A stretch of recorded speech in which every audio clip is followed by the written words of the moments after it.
Il y avait un homme appelé Nicodème, qui était du parti des pharisiens, et qui était un chef des Juifs.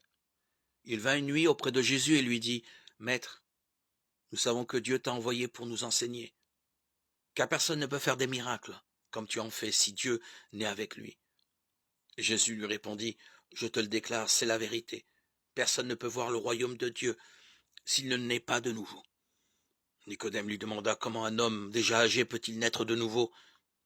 Il ne peut pourtant pas retourner dans le ventre de sa mère et naître une seconde fois. » Jésus répondit, « Je te le déclare, c'est la vérité. Personne ne peut entrer dans le royaume de Dieu s'il ne naît pas d'eau et de l'esprit.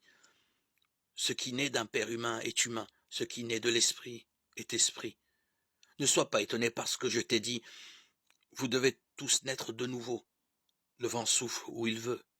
Tu entends le bruit qu'il fait, mais tu ne sais pas d'où il vient ni où il va.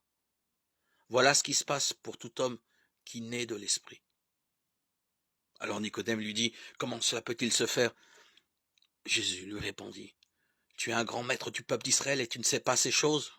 Je te le déclare, c'est la vérité. Nous parlons de ce que nous savons et nous disons ce que nous avons vu. Mais vous ne voulez pas accepter notre témoignage. Vous ne me croyez pas quand je vous parle des choses qui arrivent sur la terre. Comment donc me croirez-vous si je vous parle des choses qui arrivent dans le ciel?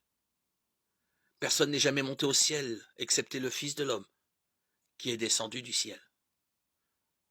De même que Moïse a élevé le serpent d'airain sur un poteau dans le désert, de même le Fils de l'homme doit être élevé, afin que tout homme qui croit en lui ait la vie éternelle.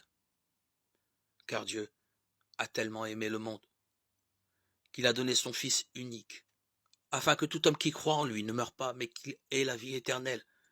Dieu n'a pas envoyé son Fils dans le monde pour condamner le monde, mais pour que le monde reçoive le salut par lui.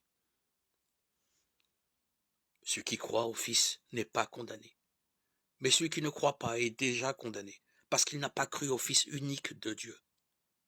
Voici d'où vient la condamnation.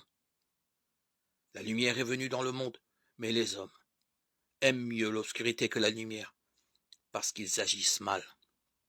Tout homme qui fait le mal déteste la lumière et ne vient pas à la lumière, car il a peur que ses mauvaises actions apparaissent en plein jour.